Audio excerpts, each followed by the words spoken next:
Hello, everybody. Welcome back to Not Another Isekai, a show all about the current season's anime episodes and shows that we're watching, shows that we're not watching. How many of them are Isekai? Probably too many. Too many. That happens every season. I'm Tyler, as always, always my name. And yeah, we got a good episode for you today. A little bit of a double episode last week. It was another week I skipped. I don't plan on skipping weeks very often. It just kind of has happened. Last time was because had some issues, had some tech issues, couldn't get it resolved. Some stuff died, and we had a nice funeral for for the inanimate objects. But we are back in it today. Um, so a double episode for you. It's always nice, right? So yeah, let's get into it, I guess, right? So we got Spy Family, Season 2, Episode 7 and 8. Some good stuff here. So pretty much the first episode was mostly about George, right, trying to destroy Damien, right? We had a thing where the company has a month left, and so George was trying to, take down Damien, then his company can't take my company down, all that stuff. It was all very nice. In the end, I guess, it all kind of worked out, not in his favor, but because he tried to plant the cigarette on him, which was crazy, by the way. And then once he kind of gave his sob story, he guilted everyone to doing nice things for him, which was rough. I mean, you're kind of on two sides of the same coin, right? Where it's like, on one hand, he doesn't deserve this stuff, right? Like, the only reason we're giving it to him is because some bad stuff apparently is happening to him. But then, bad stuff, right? Like, if his company is actually going under, if his family is about to get destroyed and be broke and whatever, it's like, hey, we're all nice people. I mean, this was definitely a moment in the show where, you know, uh, we see kids being nice, and like they're not all just tyrants, you know.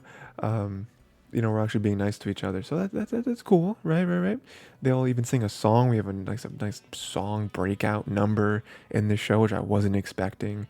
Um, the students give him all different special items to remember them by, and books and necklace and food and whatever, right? But then the kicker is that he's not going under. It's actually a good thing. His family's being bought by another company, and they're financially stable. Everything is all good, and so that makes everyone very upset, right? They're like, "Why are you still at school? it was supposed to be your last day. What are you doing?" So yeah, a little bit of a bottle episode there, but I do feel like that grows what grows like the behavioral tendencies of the kids, as well as the stakes that we're all kind of playing for, right? With them all being children of very wealthy, very successful, very notorious people, and also Damien too, right? Like we have Damien's parents, his company, all that stuff that plays a big factor into everything. So, there's some of that. Excuse me, Jesus. Oh my God. Gosh, I'm gonna better finish this episode before I die. um, okay. Then we have more stuff, right? We're going into another like sweet episode where Yor is trying to help Anya, right? So, Yor thinks that Anya's forgetting stuff, right? She thinks that, she takes what Lloyd says a little too seriously, about like her possibly getting expelled from the class or the school, right? And so, she rushes over to help Anya give her gym clothes back. And I love this part because, I saw someone online talking about this, about how they never explain why Yor has it's basically a superhero, you know? Like, she could hold her own if she was a My Hero Academia character. um, but, I do like that they don't really explain it too much. Like, the most explanation we need is that she's an assassin and she's one of the most, possibly the most dangerous assassin to exist. Um, but there isn't really an explanation as to how she's so strong and so fast and so acute with her movements, right? but I love it. Like even the one where she saved the potted plant. Like she saw the potted plant probably only a few feet from the ground, going at terminal velocity, and she's able to just kick it back up with the perfect speed and grace to hit right on top of the windowsill, right? Um, I wrote down that she basically has the super soldier serum from Captain America. Um, and then we get there and we find out that Anya does not have gym class today. She didn't forget her gym clothes. She left him there because she doesn't need them. And so that makes Yor very upset. But, I do like the end there where Lloyd, because Lloyd is spying on Anya all the time and she sees, he sees Yor there. But, he goes to see Yor because he's a little upset. Not upset, he's a little confused. He's like, oh, why is Yor here? Has Yor found out that I'm a spy, basically? And he realizes he doesn't have to because Yor isn't quite as perceptive as maybe we'd like her to be, but he does make her feel better. Like, what? You're a terrible mom. Like, no one thinks you're a bad mom. Nobody. I don't think you're a bad mom. Ani doesn't think you're a bad mom. You're insane. You're insane to think this. But Yor always takes things way too much to heart, and so just a little mess up like that. Like, it's not even a mess up either. Like, yeah, you probably should have looked at her schedule first before jumping to conclusions that she forgot her clothes.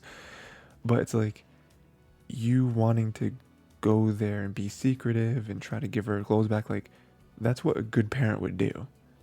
That's not even what a good parent would do. A parent that's going above and beyond. That's what an above and beyond parent would do. So yeah. So, and then we have a little bit extra there where it's like career day, and I love the montage of in Yor's mind what Yor was gonna do if she were to actually tell her and also like bring her on like a bring her kid to work day type thing. It was insane, right? Like bring her on as an assassin. First off, Anya could not keep up with Yor. There's no way Anya has those physical abilities to run the same speed as Yor. But then also like to kill someone, and they even blurred some of it out, and it was like, and it was fun. It's crazy because like Anya is telepathic, so she was also seeing the made up scenario that Yor was creating in her mind, and she was like, you know what?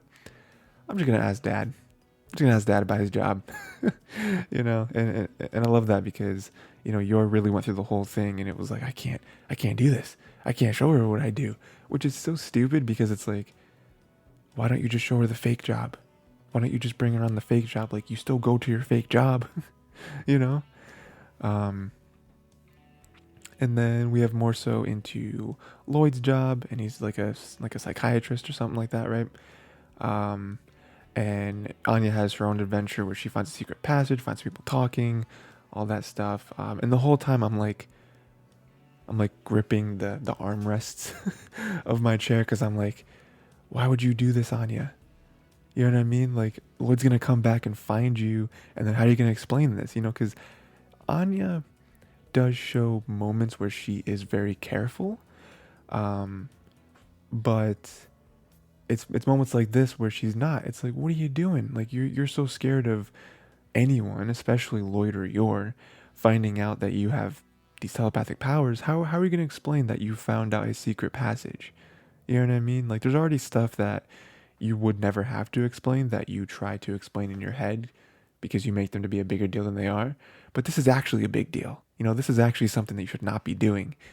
But she does get back, and there's a whole like sandbox thing, and Lloyd thinks that she's a monster, because of how she has everything, like everything set up in the sandbox. And then Anya goes back and gives her report, and it starts off nice, but then the way she explains Lloyd's job makes him sound like a wild person, like an absolute terrible creep, like all the bad words, right?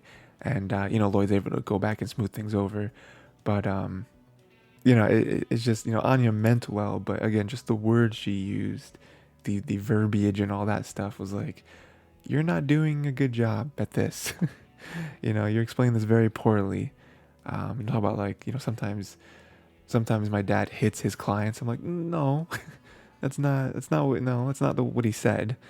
Um, and at the end, we have a little bit of a cliffhanger where Anya decides to write up some secret codes, give them out to people because she saw it on the Bond Man show, and Frankie gets one, and Frankie thinks it's a love letter. So now we have Frankie on the bridge. He decoded it, and he's on the bridge waiting for the love of his life. I'm sure that is not going to go the way he thinks. I don't know. I wonder how many other people are actually going to decode it. Probably mostly nobody. Um, but I'm sure it's going to be a very sad, a very sad moment when Frankie realizes that it's just Anya, that just Anya was there doing stuff, you know. But yeah, Spy Family season 2, episode 7 and 8. Good time still. You know, Spy Family is one of those manga that everyone was waiting for to get adapted, and it did, and it's doing a good job, I think. Um, I'm again, it's one of those shows where the main story doesn't matter, and we just want to see these people doing stuff. Like seeing Yor go on her own little adventure with her assassin powers was very nice. But we are ending. With all these shows, really, we are nearing the end of the season. I know a few of these shows do have two cores, but Spy Family, I believe, only has one. So I'm interested to see how this, where they end off with this show. I'm trying to think of what else happens. Of course, a lot, right? Because the manga is definitely past the anime, right? But I don't really remember any big thing because like season 1 ended with the cliffhanger of the dog of Bond, right? And that's it's like a pretty cool moment to end on. But with this one, I'm not really sure. Not really sure. It's cool though. It's cool. Next, My Hero Academia season 6 episodes 8 and 9. My Hero just continues to be a standout this season. I've talked about this many times and I'll probably say it every episode, but My Hero was not a show I was super checking for. I don't know, it just kind of got watered down to me last season. But it's a banger. It's a banger this season. We have Gigantomachia fell into their trap, but he blew away the sedatives, right? So, all the little intern heroes, as the official heroes call them, they trapped him, but not to the way that it worked. It didn't quite work the way they wanted it to. He was still able to get out, which is tough because this new hero or villain or whatever. I mean, he's not new, but this hero or villain, very tough, very tough. He's just huge. Mount Lady can't even keep up with him. So, no shame, I don't think, in the interns not being able to help, to succeed, right? Yaoyorozu planted explosives, right? We did see that earlier on in the episode. I think it was the last episode of the episode before. We saw planting explosives. We weren't really sure exactly how they were going to be utilized, but with this like sinking the earth, very clever, very clever. Yaoyorozu continues to be one of the standout heroes in my opinion, where it's like she, I think, deserves to be a leader. I think we've seen that before, right? With the different like class trials and stuff like that, where she really stepped up and was a leader. And like she's not only is her quirk kind of crazy, but like she's a good leader. Like she knows how to sit down and think of a plan. She is the general of everything. And I just love her character. You know what I mean? I love whenever I see more of her. Her growth and all that is incredible. Giant Man scared off Ashido with some past trauma there, which sucked, and also threw off Mount Lady. So it's like, oof, it's not good, guys. It's not good. But Kirishima coming in the clutch and throwing in the sedative into Giant's mouth. At that moment, it's like hands raised. We won. We won this battle. He's about to go to sleep. Unfortunately, that's not how that worked, right? Somehow, I don't know, unless like Giant Man was immune to it, or it actually wasn't enough. Like we're not really sure at this point. But it's not looking good, guys. It's not looking good. We got the fire going in. The rest of the interns can't really do anything. We're kind of stuck. This is an L. we have lost this battle, and Giant Man is running on over to, to Shigaraki. So sorry guys, we held him off as long as we could, but it's just not possible. And the craziest moment, I think,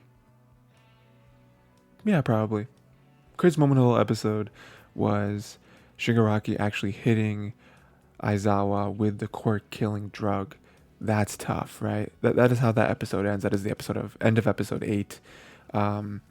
But him doing that was like, no, because it's like Aizawa being there and using his erasure is what was keeping them alive. Because when Shigaraki can use his like crazy decay powers, again, it is a nuke. It is the equivalent of a nuke. Like they would all die. So now with that moment, and you think Aizawa just got hit. His eyes are flickering. Like we're about to lose. We didn't win yet with erasure. Just fighting Shigaraki with his physical abilities. But episode 9 starts off wild because it comes back and we're like, okay, what's gonna happen? Where are we going? Does Aizawa not have his powers anymore? I don't quite remember how that drug works. Like, does it completely erase powers, or is it just temporary? I don't remember. But Aizawa cuts off his own leg to stop the flow of the drug. He just chopped off his own, like in Walking Dead. In Walking Dead, if you get bit in the foot, chop the foot off quick. Chop it off quick so the virus doesn't spread. It's like, was not expecting that. People are losing limbs left and right. It's insane. And then Shigaraki was able to use just that little amount of time to like claw at Aizawa's face. We didn't really see exactly what happened. Like, because my big question is, did he claw his eyes out? Like, does his eye do Aizawa's eyes not work anymore, or is it just injured? Like, I don't really know. It's basically when we keep cutting to Aizawa, it's just like the hair is kind of over, and then there's a huge blood trail. So it doesn't really, we don't really know the specifics of the aftermath of that attack, but it sucks. And then Midoriya unlocked Float, which apparently he's had for a little bit because we saw a little bit of a flashback there. But he has Float now, which is the 7th user's power. So he's just unlocking Midoriya out here with the video game skill tree. just you get enough experience, you get these skill points, you unlock more powers. And so now he has Float.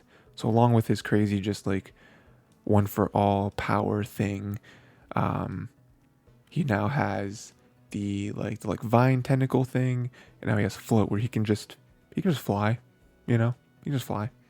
But it's kind of better than flying because flying is like moving, where he has just floating, where he can just suspend himself in one place if he wants to. Kind of similar to Uraka's powers, right? Like pink floaty girl, right? So that's cool. Bakugo was pressing All Might about the 4th user because Bakugo's one of those characters, I think I've talked about this before, but he was one of those characters that I hated for most of the show. And like other people loved him, and I was like, why do you love Bakugo so much? Like, he's just a bully. He just bullies everyone. He's just loud and he yells and he doesn't think things through. And like, yeah, he's powerful, I guess, but he's really not a top hero, He's mean. He's a mean person. Why is he a hero? But kind of as the show has gone on, especially the past couple seasons, and now this season, even more so, you really see how much he cares for everyone, how much he really wants to be a hero, and some of it's just his personality, right? Like you can't get past the personality, but like he's just super like he's way more passionate about, he's way more passionate than it seems everyone. You know what I mean? And aside from not only wanting to be a hero, with Midoriya, like he actually really cares about Midoriya. We have this little moment here with All Might, this little flashback, and we see, he basically says it, He basically says how much he cares for him. Um, and it's just a nice moment, you know. Bakugo slowly getting redeemed. I know a lot of people refuse to accept Bakugo back. Just from, hey, don't forget, Bakugo used to bully Deku into crying, into like giving up almost. And it's like, yeah, but they're kids. I feel like kids shouldn't be allowed to bully older kids. I'm not saying that, but they are children. It's like, and Bakugo is growing. Like, he's growing past it. He's not still a bully. If anything, he's slotted himself into the perfect rival role where they all are rivals. It's kind of like Pokemon rivals, right? Where it's like they're still friends, sort of. They don't actually hate each other, you know, and they make each other better, right? I mean, I think I talked about this last episode where, I feel like Midoriya and Bakugo, just their dynamic, purely with their dynamic, is a better version of Naruto and Sasuke, you know? Because Sasuke just sucks the whole time, you know? Like, he sort of helps push Naruto up, but then for, like, the rest of the show, he's just like, I'm gonna go run away. It's just like, okay, whatever. But yeah, he was pressing more, back on that point, pressing him about the fourth user because everyone else, it seems, all the other users of the One for All are very clearly documented, except for the fourth. The fourth user, how they died, very mysterious, a very mysterious history there. And so it's like, what happened with them? Why is this something that's hidden? It smells like bad news. It smells like bad news and something that Midoriya should know. And All Might kind of shuts him down a little bit. It's like, it's not the time for that. It's not that information is not necessary at this moment. Sometime later, But even that little moment is like, All Might and Bakugo both very much care about Midoriya, but even with that, it's just another little, just a nice little cherry on top, proving that Bakugo cares and is like, wait, what's going on? Like, is there something bad that Midoriya should know?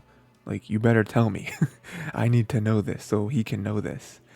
And then at the very end, another crazy cliffhanger where, we see Midoriya and Shigaraki going at it, and we see that Midoriya's not going to win this. Like, he is winning, but Shigaraki has the regen, and Midoriya is slowly destroying his body, right? Because that's what he does. And so he's about to get clapped by Shigaraki, but Bakugo seems to jump in the way, and he himself is now the clappee. Not good.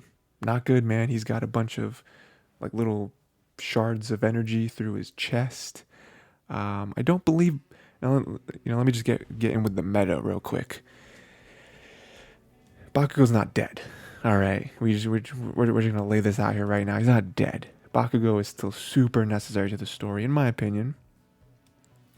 Bakugo dying would be, first off, a huge moment, of course, right? Him dying right here would be absolutely monumental. And, it would give a lot of people, like, it would be a part of so many other heroes' motivations, especially Midoriya. Like, that would send him off the edge. Honestly, Bakugo's not dead. But just this happening to him is about to send Midoriya off the edge. Like, episode 10 is going to open up with him going nuts. Him going wild. Like, he went nuts when Aizawa, got clawed and had to chop his leg off and all that stuff. Bakugo might be dead. Him might being dead. Oh no. Midoriya's about to go off. And I can't wait to see it. But yeah, that was episodes 8 and 9. Like I said, this show's popping off. I love watching it every week. And yeah, let me know what you think. Let me know what you think of, Bakugo. Is he dead? Is he not dead? What's going on here? What's going to happen? Yeah, I'm very interested in it. Can't wait till next week. Next, we got Mob Psycho 100, Season 3, episodes 7 and 8. Yeah, this was pretty cool. Very weird. Very weird. We had this nice little mini journey here. Um, so Kurata disbanded the telepathy club.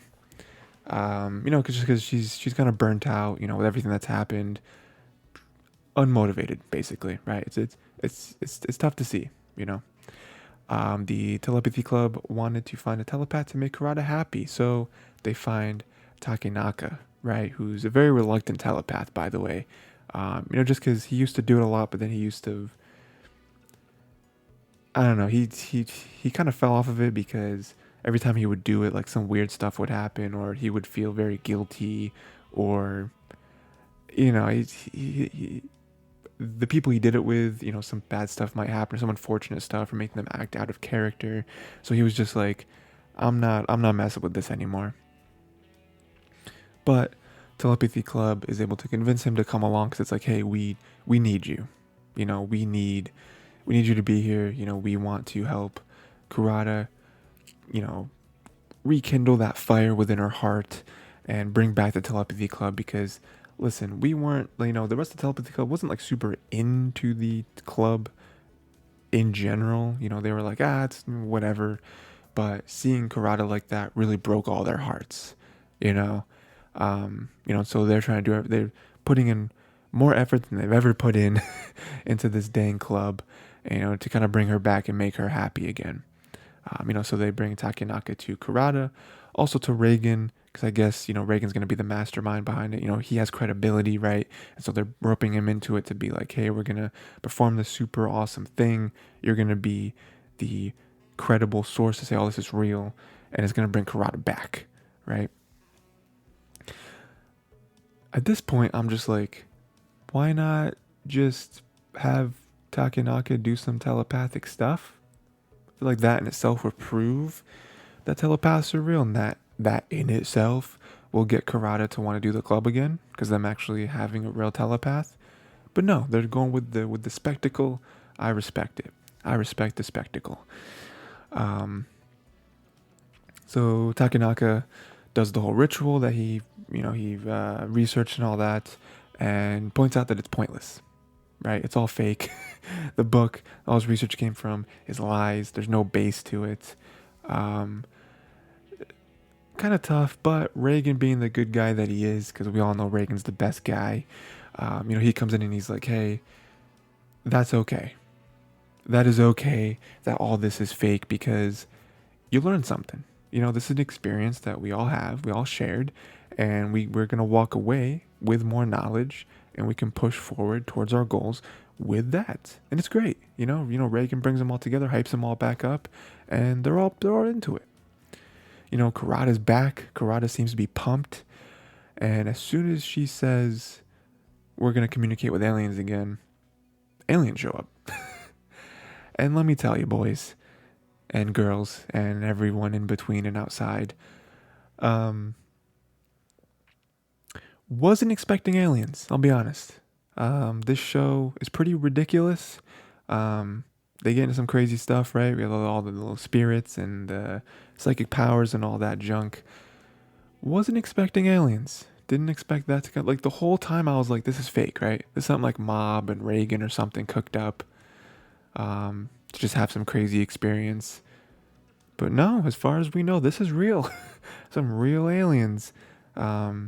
They bring them to the alien ship and it's like a club room, which is pretty neat. Again, just more evidence of like, this is fake, right? Like this is just making all this up. And the experience seemed way too good to be true. Like they were chill. They just wanted to hang out, play video games, eat food. Again, just like a club. That's really all this was.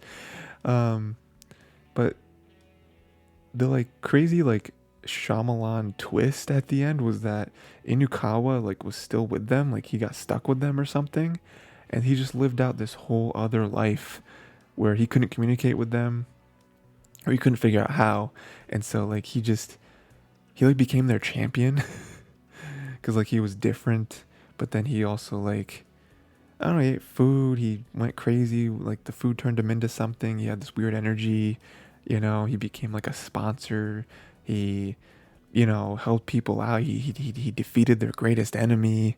It's like, what is happening with all this? And then when he finally, and like, he was living the good life, honestly, but he got so lonely because because there wasn't no one else like him, right? Like, it wasn't any other human. So he got really lonely, wasn't really able to communicate with them. And even when he was, it was like, I want to go home, which is fair. It's fair.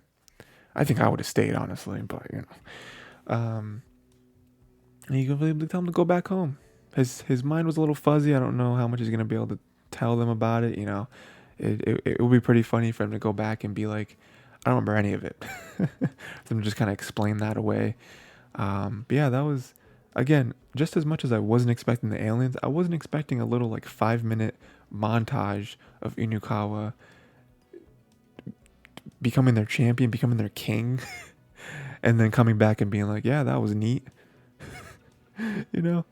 But yeah, Mob Psycho 100 season 3, episode 7 and 8.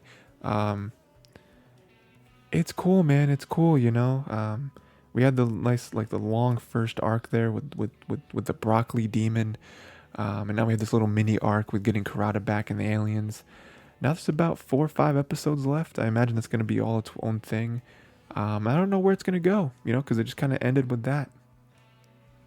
I don't really know what else, like, there's no real loose ends or even foreshadowing that I can think of to like what the last few episodes are going to be, but I'm here for it, I'm here for the show. It's so unique and it's so fun,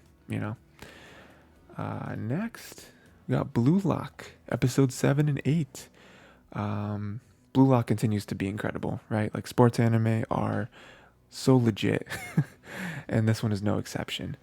So we got Chiguri wanting to, he would outrun everyone, but he tore his ACL, right? So that was a huge thing for him, and it's gotta be tough, like I never played sports like on an actual team, but me playing the little sports that I did, like, I could imagine a certain sport being your whole thing, being your whole passion, your whole drive, and then you getting almost an almost career-ending injury.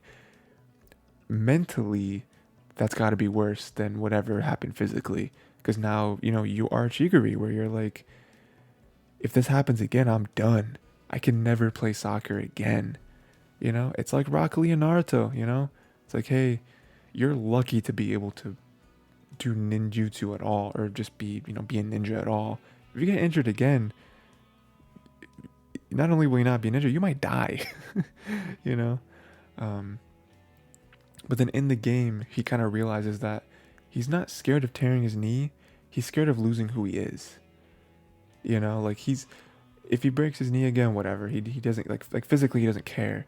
He's more so afraid of the ramifications of that, where it's like soccer and what he does on the field, on the pitch, is who he is. It's like ingrained in his DNA. So if he loses that, who is he? What is he? Why is he even here? But what happens, and this is the whole main character syndrome, Isagi just goes berserk, right? He's like, we're not losing this. This isn't happening. I'll do this single-handedly if I have to, becoming what Ego wants the strikers to be. And so Chiguri, oh man, this is insane. Chiguri gets fired up, right? And Chiguri does the impossible, something that cannot exist in actual real-life soccer. But he catches up to his own pass. Isagi passes it to him. Chiguri, to get past everyone, shoots, quote unquote, shoots the ball, and everyone is like, no way, that's not going to work. It's not a shot, it's a pass. He runs so fast that he caught up to his own pass. He assisted himself. And he scored. Like, come on. Well, why would you hide this weapon? You're insane. You're like one of the top players on the team now. Like, what? Like, your speed is ridiculous, And they win and all that, and it's incredible, right? Well, they don't win, they tie, right? Yeah, they tie, which is not a loss. A loss would have been devastating. But a tie keeps them afloat. And then we have a little bit of off-season type stuff, off the field, off the pitch. Players from Team V reject Kuon. I misspelled his name. I wrote Kawun. It's Kuon. They reject Kuon's sabotage offer, which is so admirable because they're like, one, no, two, you're slimy for needing to do this to win, and three, we're gonna win on our own. We don't need you to sabotage, like we're dope. We're not gonna lose to anyone. Do you know how many scores? You know how many goals we have? We have like 44 goals in 3 games. You know what I mean? Like, we're not losing. We don't need you. Um, and then move on to next episode where Rayo wanted to play soccer, not to be a businessman, right? Like everything was handed to him. He could have everything he wanted, but he wanted soccer because soccer was something that he could earn. He could have for himself. It is his. He's gonna do this. And Nagi just wants to live the easy life, right? We've seen that a little bit when they were in the cafeteria, but now we see a little more where he's just chilling, right? He just wants to eat food and sleep and live life. He's not trying to work towards anything, But with Rayo seeing his just that crazy catch of the phone, oh my god, like you have talent somewhere, and you need to be mine so we can be together and we can kill it, Another very satisfying moment is when Ego calls Kuon trash and is like, yeah, you're technically at the top of the Z's, power rankings, but you're not going to stay there, like all of your goals are hollow. And then he gets into the whole like reproducing your goals. Like anyone can score, one crazy goal, but that's luck. That's coincidence. That's situational, right? Can you reproduce the crazy goals? That's what you need to learn how to do.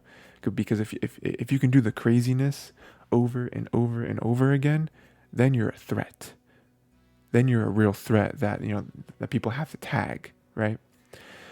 And then we have a little more off-season stuff where Isagi made Baoru teach him about reproducing his weapon because Baoru was nasty, right? He was filthy on the court. So he kind of did some math. Isagi thought he figured out his range, but he doesn't really have a range. But even with that, he was still able to figure out like at least a little bit, what Baoru's thought process is and like why it works, right? It works because Baoru knows his own weapon. He knows what he has to do to achieve it, and so he places the pieces on the court in a certain way to make it so he can activate his weapon. He just hope and pray that it works.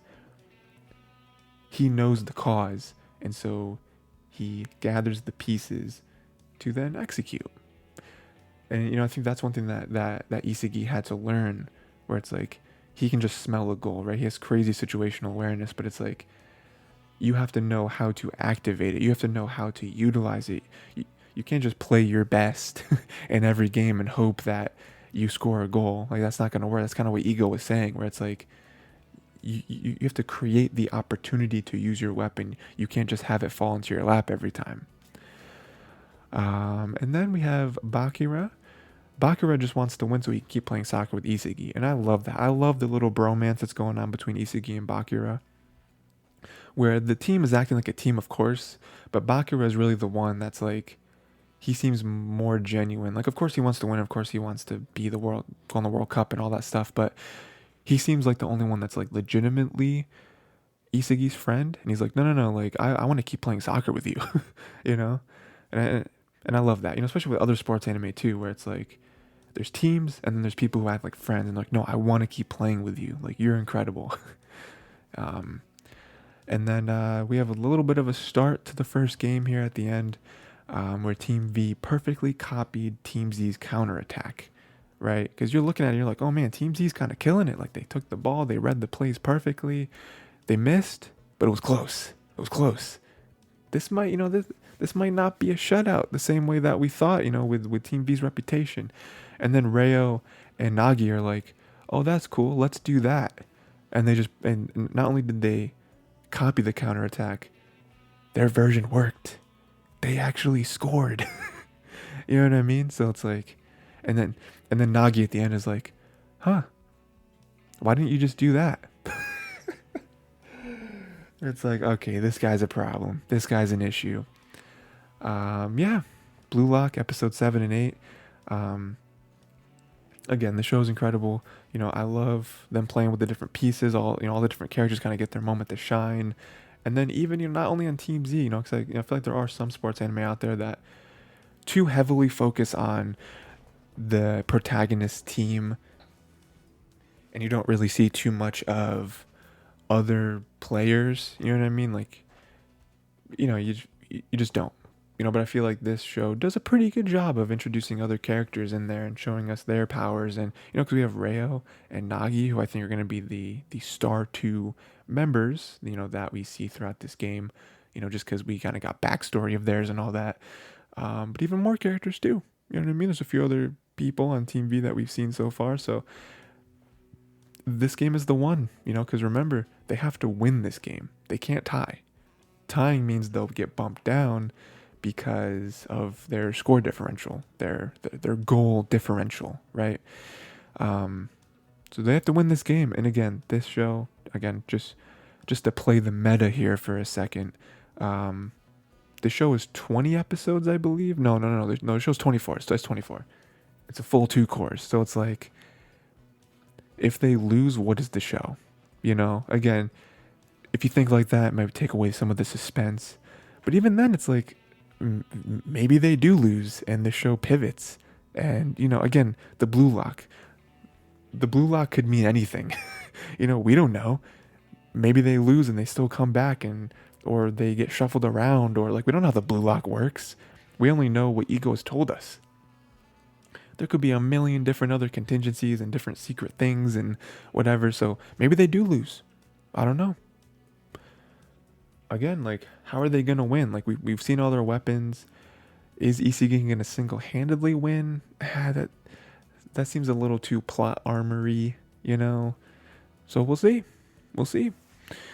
Next, The Eminence in Shadow, episode 7 and 8. Yeah, this one was great. I'll be honest, there was a couple moments so far in the season where I've been kind of losing interest a little bit, but 7 and 8 definitely brought it back for me. So we got Kageno keeps getting destroyed by Orion. Yeah, and he's doing it on purpose, right? It's a little background character thing. It's a funny bit, I guess. Goes on a little too long for me personally, but I get it. We got Sherry getting introduced and really coming in as a main character. Sherry thinking Kageno with cookies and a friendship, which is very cute. Kageno does not want to be associated with Sherry because Sherry's dad is like super important. He's like, oh, background character like me can't be associating with high level characters like that. But it's cute, Alexia tells Sherry she isn't dating Kageno, which is a huge moment for Sherry and Alexia, honestly, because Alexia is tapped. She's tapped in this scene. But Sherry's very happy, right? Because you can clearly tell that Sherry is interested in Kageno. And, the only one standing in her way seemingly was Alexia, because they were together and they were sort of dating, but then we know that they really weren't. And Alexia tells her that. She's like, oh, no, we were fake dating. And Sherry's like, great. And she stands up and she's like, awesome, that's great. Alexia probably didn't think, and she really should have, but in her mind, I guess she didn't think that Sherry was asking because she was interested. Alexia was probably just thinking like, oh, this is the gossip and whatever. But Sherry was like, no, I want him. So there's that. And then that episode does end with Kageno, quote unquote, sacrificing himself. Again, it's another moment. It's like the second or third time in the show so far, 7 episodes in, that we thought Kageno died. But he didn't. He didn't die. He did it because it's a background character thing to do. And he saves them from the Shadow Garden. Not the real Shadow Garden, of course. The people who are claiming to be the Shadow Garden. He brings himself back to life in a crazy way, like pumps his own heart back. Just wild. And I saw about how these guys are all very cliche. The cliche terrorists wearing all black, bringing all the students into the assembly. We got the snipers. We got the taking out the magic. It's all very cliche, and it's working. It's working exactly what Kageno wants, because apparently this is the exact perfect time and place for him to reveal himself as the Eminence in Shadow. Eminence in Shadow. We've been waiting 7 episodes, 8 episodes now at this point, for Kageno to just be the Eminence in Shadow. Get rid of this whole background character nonsense. Um, it seems like he's finally going to reveal himself. So that's cool. That's a cool moment there. What else we got? And then he starts just going ham, right? Kageno starts sniping these fools. Just completely just destroying them, right? Left and right. And then we have confirmation that the Shadow Garden is here, ready for the smoke. They're all here, ready.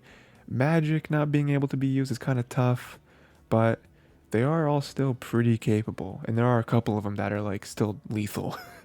you know. So we have a nice little standoff here where we got the terrorist Shadow Garden.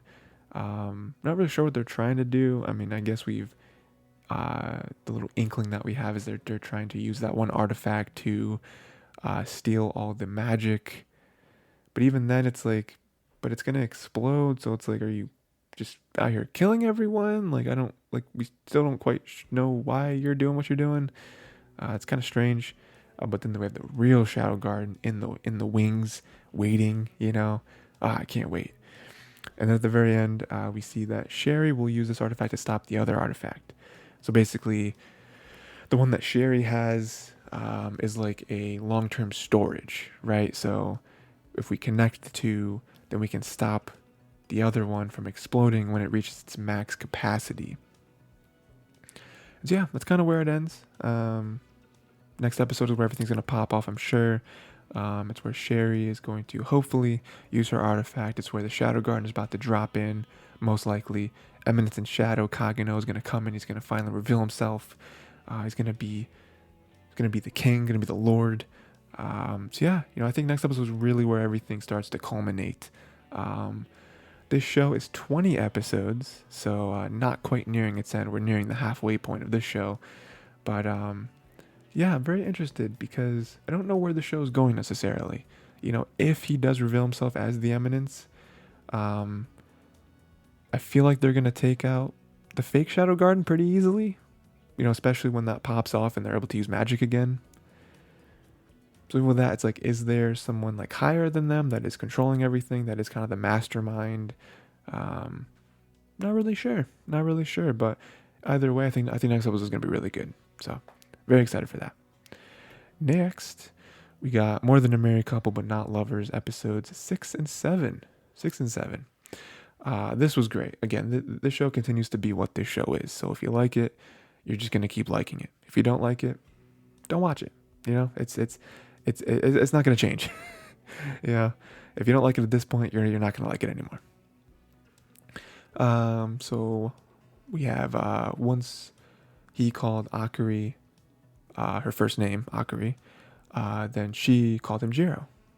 His first name Jiro. And so that was a nice little moment there because, they kind of had this weird tension, and Jiro realized what she needed, right? Like sometimes she does need a push, sometimes she does need some reassurance. And so him calling her Akari, using the first name like she wants, was able to kind of, get her back on his side, right? Which is nice. We have May is very popular with the other girls. That's a nice little tidbit there, which will come back. That's little future spoilers for you. Shiori asked Jiro to practice kissing with her, then backed out.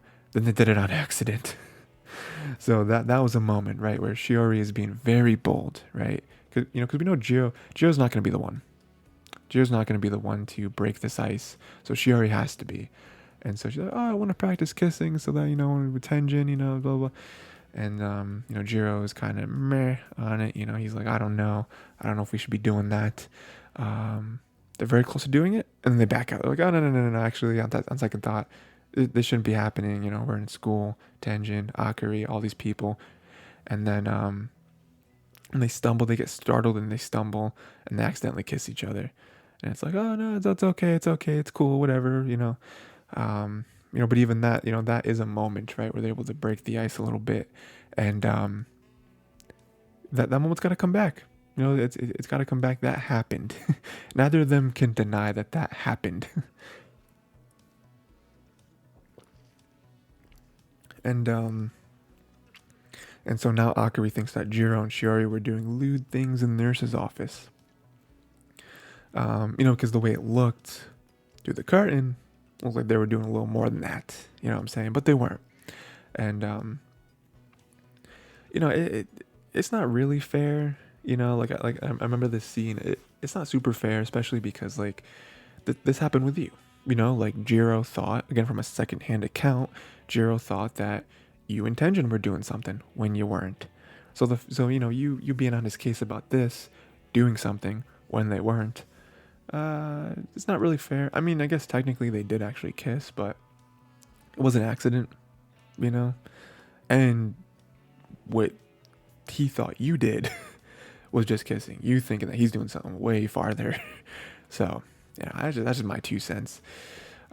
Jiro fell asleep waiting for Akari to come home. Very sweet, right? That is another reassurance that Akari very much needed, because she wasn't sure where Jiro was in this space, and so just to come home and see him waiting for her, because she was like, I don't know if he's mine anymore. I feel like I've lost him, because of something that she thinks that he did. But we clearly see that she hasn't. Jiro's still here, still very much cares about her. And then we have Akari trying to gaslight Jiro into thinking that they did something. Not only that they did something, but that he's the one that initiated it. Very funny there.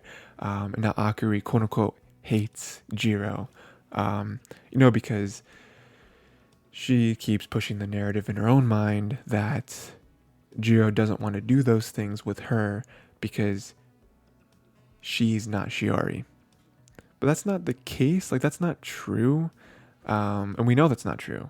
But Akari, as outgoing and possibly confident, at least on the outside, especially if you don't know her, she kind of comes across that way. She's really not. And so she is pushing a lot of this on herself. Some of it's true. A lot of it's based in truth, of course. But that's not at all what he was trying to say. And then the final stretch here, we have Jiro helping Akari with her yukata. Very nice moment there. Akari worked very hard, everyone worked very hard for Akari, so she's very sorry that she wasted it, right? So we have the festival or whatever, the fireworks, and nothing really comes of that. She kind of backs out, probably for a lot of reasons, and she's crying, and so Jiro's like, oh my god, what's happening, where are you, I'm gonna come find you. And she's home. She's just right outside the door, and she's crying, and she's sad because Jiro, both of her friends, they worked so hard to kind of give her the perfect moment with Tenjin, and she didn't use it.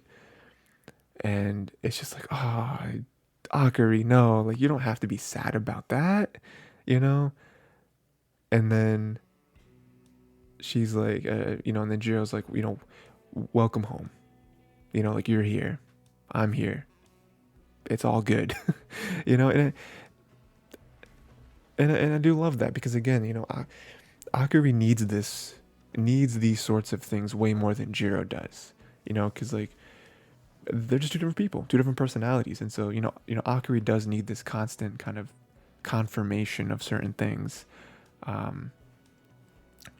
And then a little bit after that, we have them both on the balcony watching the fireworks. Akari wants him to do the ribbon bow. Do what you like. It's man, you're really killing us with this, huh? And then Jiro holds Akari and says her name, and it's oh man, breaking my heart. They so clearly are meant for each other. It's just so incredible. It's so incredible. I can't wait. Episode 7, I believe. I don't know if this is 12 or 13 episodes, but it is only one core. So a few more episodes left. I don't know where they're going to end with this, because I'm pretty sure the manga's still going. I'm not caught up in it, but pretty sure it's still going, so I'm very interested to see where they end the season off. You know, I hope the show does well. You know, I know from like ratings and stuff, it's doing fairly well. For what kind of show it is, I don't think it's doing anything super out there in terms of being special or whatever. And that's not me dissing it. It's just I've seen a lot of like these rom-com type shows, so it's not like breaking the mold, I don't think necessarily, but it's doing everything right, and like I feel like the pacing is good, and I feel like the little moment to moment stuff is good. So I hope it does well enough for it to get a second season. That'd be nice.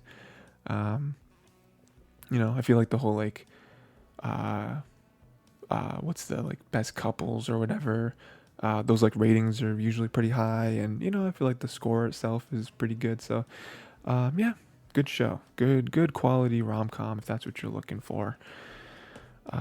Next we got Chainsaw Man, the most overrated show ever. No, we got Chainsaw Man episode 6 and 7. Yeah, so we pick off where they are trapped on the 8th floor, right? Trapped on the 8th floor.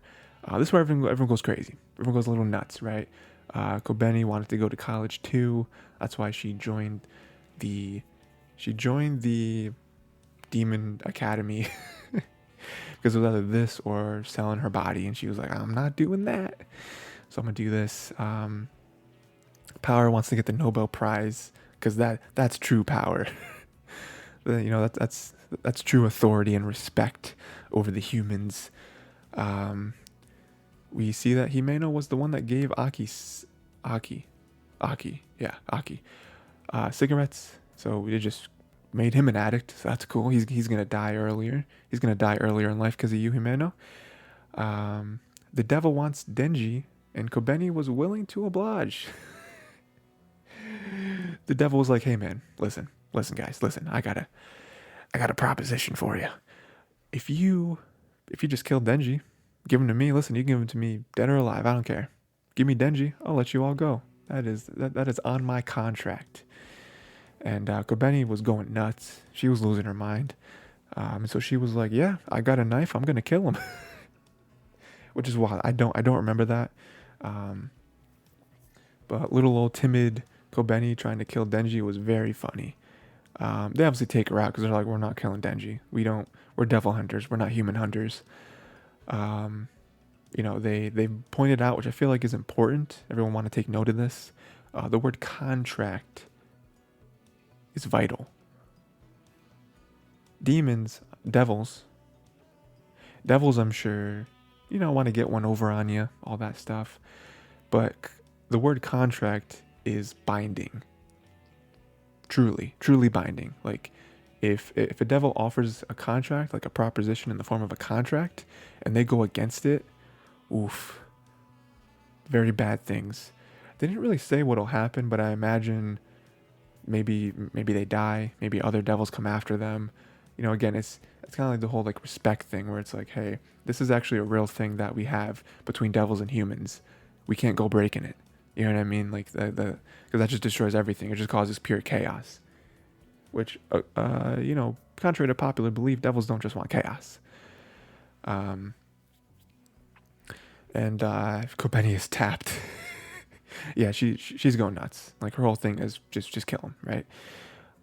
We get introduced that they are the Eternity Devil. That's kind of their thing, is eternity, which makes sense because they're trapped on the 8th floor for eternity. It seems like they just keep multiplying in the physical form. So very scary devil. Not a big fan of this guy. You remember when I said Kobeni was tapped? We have Kobeni stabbing Aki instead of Denji, right? Because we finally get to the moment where Kobeni, the other guy, I don't remember the other guy's name, the other rookie, and even Himeno a little bit is like, all right, Denji, you gotta die. Because it's just hopeless, right? We're in a very hopeless state at this point. And, Aki jumps in the way and he gets stabbed instead. Pretty rough too. That's like right in the side. That's not a good wound. But that is a very noble thing, and it does show even more so about his his relation to Denji, that he would risk his life to be like, no, we're not killing Denji. We need Denji. Makima wants Denji. We know that he's powerful. We know that he is a key to helping us get this gun devil. You're not just gonna kill him for this. There's gonna be another way. Um, and Denji, fired up, decides to rev up and jump right in. He's like, all right, I'm gonna kill this guy, and Himeno's gonna give me that kiss, and you know what I mean? We're here killing it. And we see that the more he cuts, the more blood he can drink. So it's just, you talk about Eternity Devil. Well, I'm Eternity Denji. I'm gonna keep fighting until you tap. You know, which is kind of interesting. I didn't think that he could really drink demon blood to keep getting energy, but I guess it works for him. I don't know. Well, no, I guess I don't know if there's a rule against that actually, because I was gonna say that there was the Bat Devil who rejected Denji's blood because he's like, oh, gross blood, gross. And I was like, well, yeah, he's part devil, so I imagine devils don't really eat other devils. But I guess maybe devil blood works just as well as human blood does or animal blood does for like giving them energy. Maybe devils just don't like the taste of devil blood. It's like it's revolting, They're just like, I'm not gonna do that. But Denji doesn't care.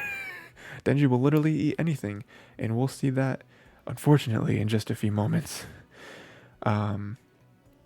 So we have, Denji fighting the Trinity Devil for 3 days.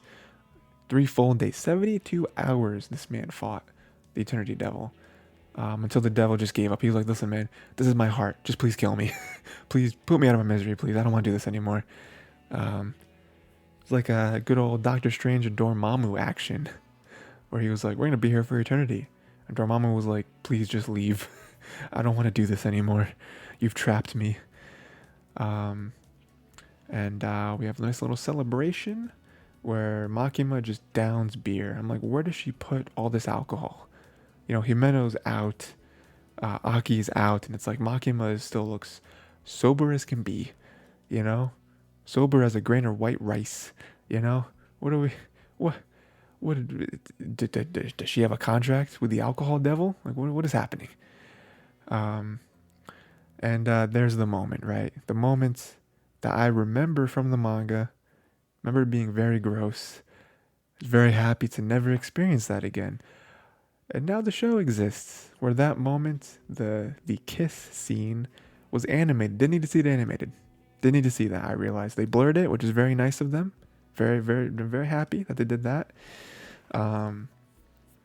Also happy that it's over.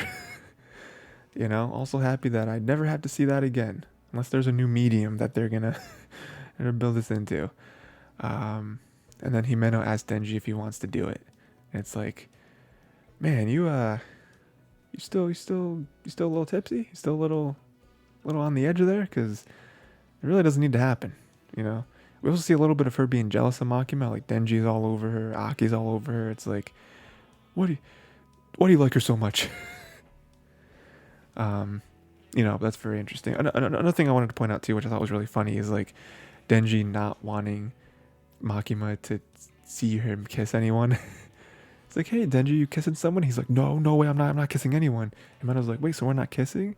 And she's like, no, we are. So you have to make up your mind, my man. But yeah, again, I love Chainsaw Man episode 6 and 7. We're getting there, man. These characters are growing out, fleshing out a little bit. We'll see if those couple rookies actually stay, because I know they really thought that they were, they were going to leave. Yeah, we're getting further into it. It's great. It's awesome.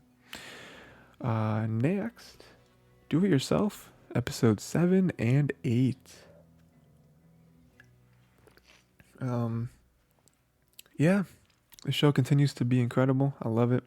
It really is the most feel-good anime I feel like I've watched in a while.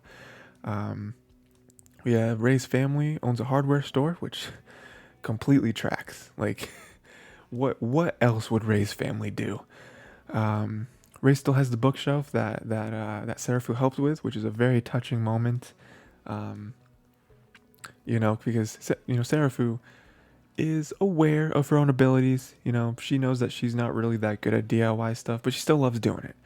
So for her to see that bookshelf that she sort of messed up the screw with, that Ray uses. You know, it's just like, oh yeah, that's awesome. You know, because Ray didn't have to. You know, if Ray was a meaner person, she could have thrown it out or scrapped it or something. But yeah, stuff like that means a lot to Serafu. They all brought snacks, which is funny. That like because I guess that's like a thing in Japan, right? It's like the common courtesy type thing.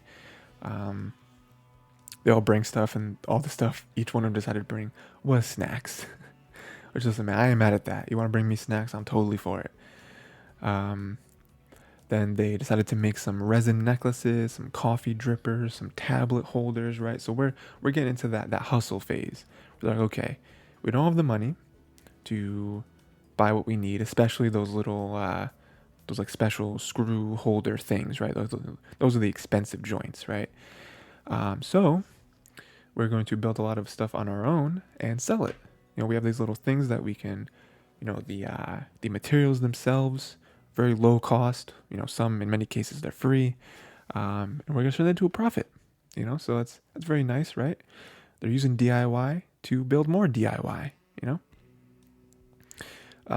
Ray undercooked the cookies, which sucks. Everyone except for didn't write her name down. Everyone except for the ninja hates the cookies. Well, no, except for Jobco, I think sort of liked them too. But you have Ray and Serafu who are like, oh no, not Ray, sorry. Wait, who was it? Serafu and Takumin. Yes. Serafu and Takumin were like, these aren't good, but in their heads, like they kind of locked eyes with each other and are like, I'm not crazy, right? These are undercooked. And so they're like, oh yeah, these are cool. Even Takumin being super like way obvious with like, oh yeah, if these were cooked maybe at like 350 for another 10 minutes, I think this would be incredible. And then even the parents were like, oh yeah, these are great, these are cool.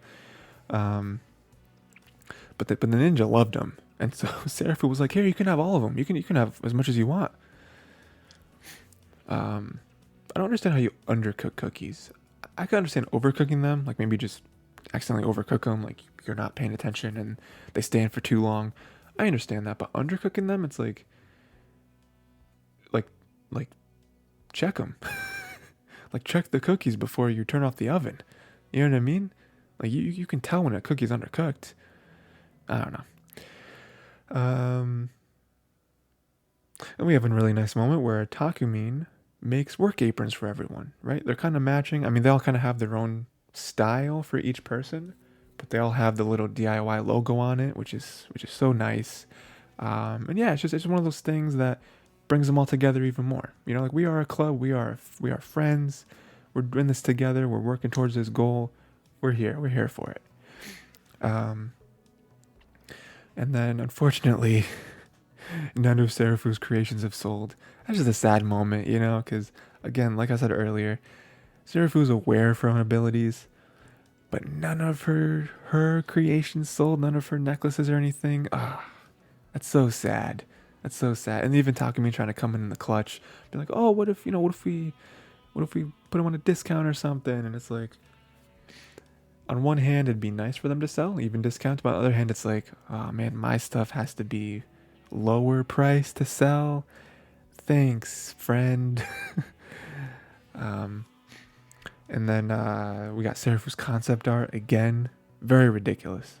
Obviously ridiculous. It's like the tree of life that they have apparently. But Takumin does kind of talk her down a little bit and is like, well, we can't really do this the way you want it. It's impossible. We don't live in a fantasy land. But we can take aspects of your concept and make it more doable, more grounded, more in the realm of possibility. And so Serafu was very happy with that. They were taking like, well, we can't have a rocket ship, but we can have that tire swing. Tire swing's pretty cool. And they do have a little concept art version 2, and it's incredible, right? It's just like, you look at it and you're like, this is perfect. A perfect treehouse, dude. And Purin helps Jobco with the blueprints. Again, she is super into this stuff, she doesn't want to admit it, right? And now at this point, I don't think it's out of her own weird like pride or something, that she had in the beginning episodes. Now I feel like she doesn't want to do it because she's guilt. She feels guilty for kind of just dunking on the whole idea of a DIY club in the beginning. 'Cause she was like, oh, I don't want them to know, like, I called their club like old and moldy earlier. Like, I don't really want to know, Um, at some point, Purin is gonna break out. I think.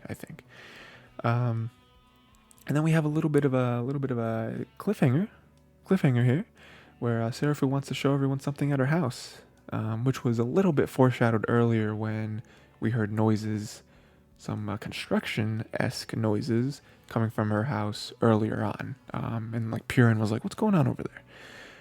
So I wonder what it is. I mean, she's definitely built something, and with Seraphim, I mean, listen, her stuff doesn't sell, so I need to know what she's made. Um, it'll be really dope, and I bet you this isn't it, but it'd be cool if she made like a little scale model of the treehouse. That'd be pretty cool. That's probably not it. That's just what I thought of. But yeah, so do it yourself. Episode 7 and 8. Again, very feel good anime. We have a bunch of people working towards a common goal. That's always a cool thing. Um, and yeah, having a good time. Um, can't wait to see what Seraphim made, and then I can't wait to see them work further and further towards their goal. Again, I'm sure they're probably going to make even more different stuff to sell, and how they get the materials for that. It's going to be cool. So, yeah, can't wait to see it. And lastly, but certainly not leastly, we have Mobile Suit Gundam: The Witch from Mercury, episodes 7 and 8. The best anime of the season. Don't at me.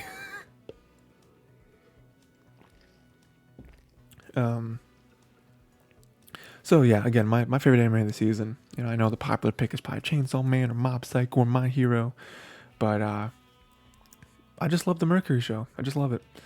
So we got Miorine telling Shadiq that she's only here to help Suletta with Ellen, which is an important moment because Miorine kind of has always thought of herself. Hasn't really done stuff for other people. She kind of has her own goal, which is getting to Earth.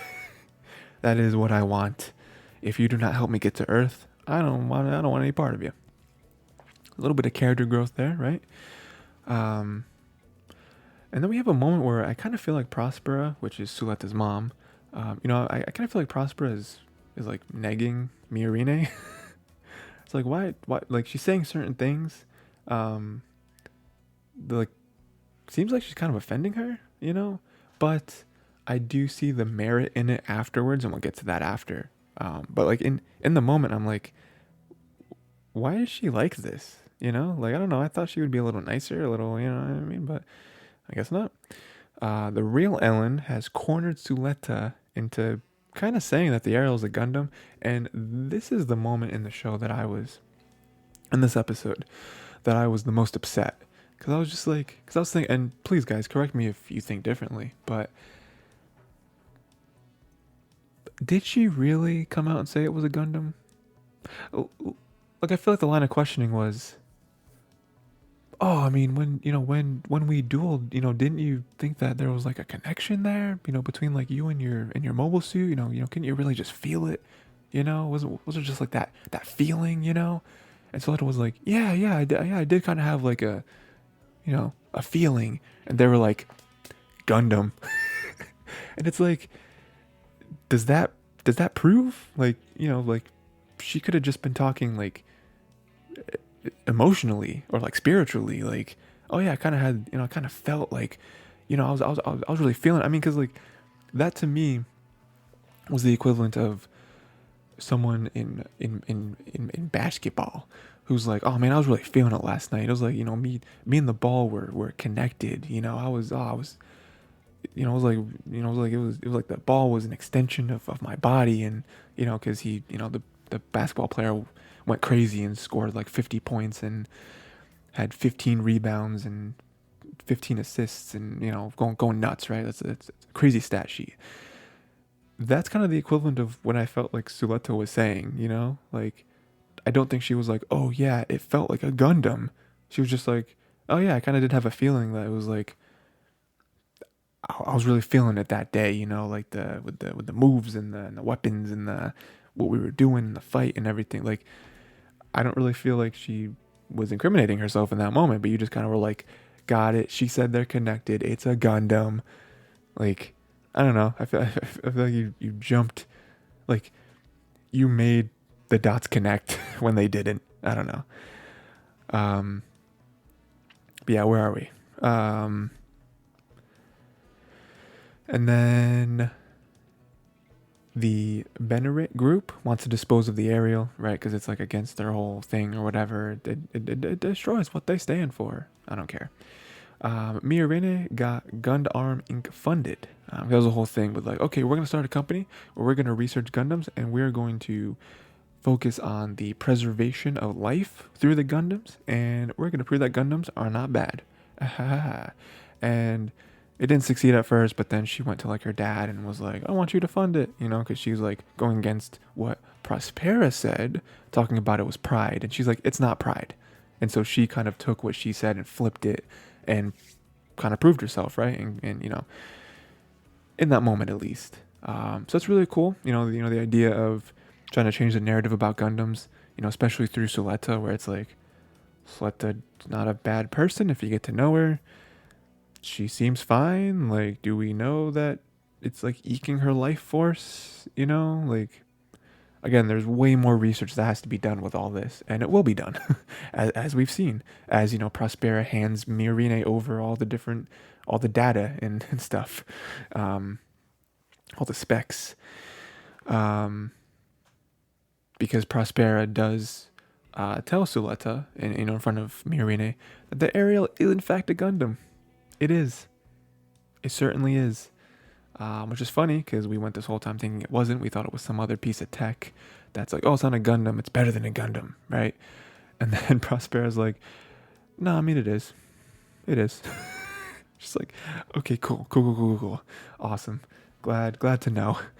And so, you know, that kind of throws Suleta off for a little bit. But, you know, they do have some back and forth where it's like, okay, you know, I trust my mom. I trust what she said. You know, I trust her kind of vision and, you know, why she does what she does.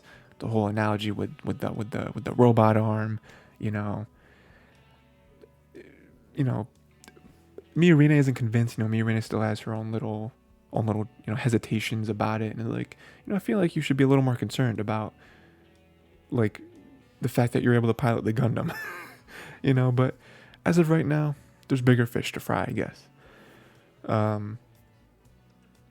And then with this company, how are they going to make money?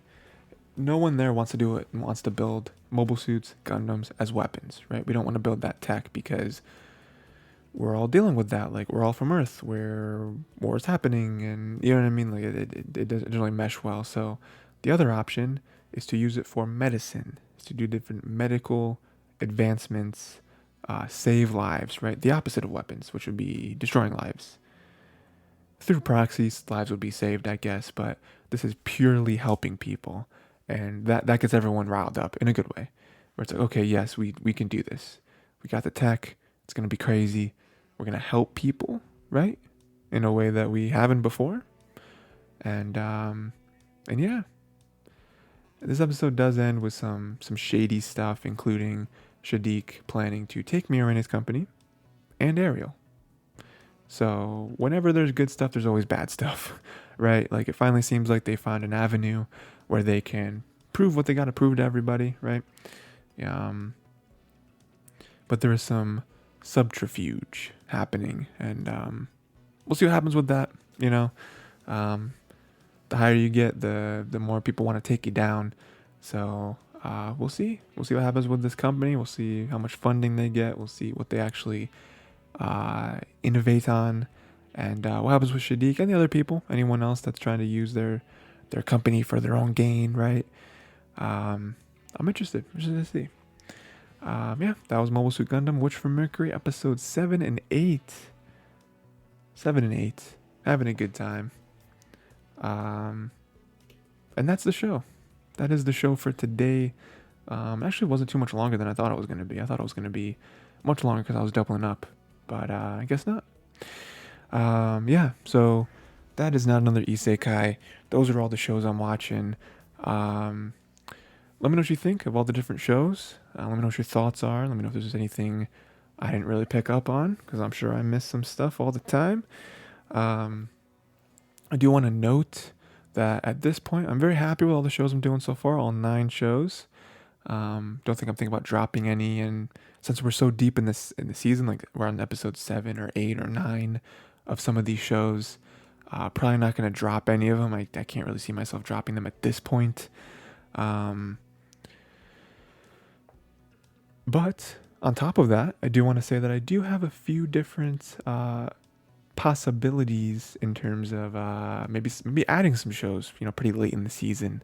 Some shows that I wasn't super checking for, but now that we're over halfway in the season, I was kind of looking at, some shows that are popping off that I'm not watching, and I have 3 possible additions that I think I'm going to add to it. I'd love to know what your guys' opinions of it are, but I'm thinking about adding Bocchi the Rock. That show is apparently popping off like nobody's business. Number 2 would be Akiba Maid War. That show is getting some pretty good reviews. It also just seems like one of those just like ridiculous concepts, so it might be kind of fun. And then number 3 is Arknight's Prelude to Dawn, which don't know too much about that one, but people are messing with it. So yeah, let me know what oh, my face is so close to the mic. Let me know what you think about those 3 shows. If you think those are ones that I should be adding, let me know if there's any other ones that I should be adding. Maybe ones that weren't mentioned, and you're like, no, this show's nuts. Add this one too. Because I will, I'm not opposed to it. And also a little bit of something to think about. We're not really there yet. We're still a few weeks off before we seriously think about this. But start looking into next season. Start looking into what shows are coming out next season. Start hitting me with those recommendations as to what shows I should be checking for next season. I already have have an idea. I know there's a few sequels next season that I should definitely be watching. But other than that, let me know.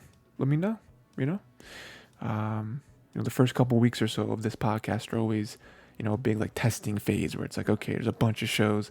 Let's just watch everything and see what clicks. But yeah, that is it for today. Not another Isekai. I will see you next week. We're not going to skip any more episodes. Hoping on that. And yeah, until next time, watch more anime.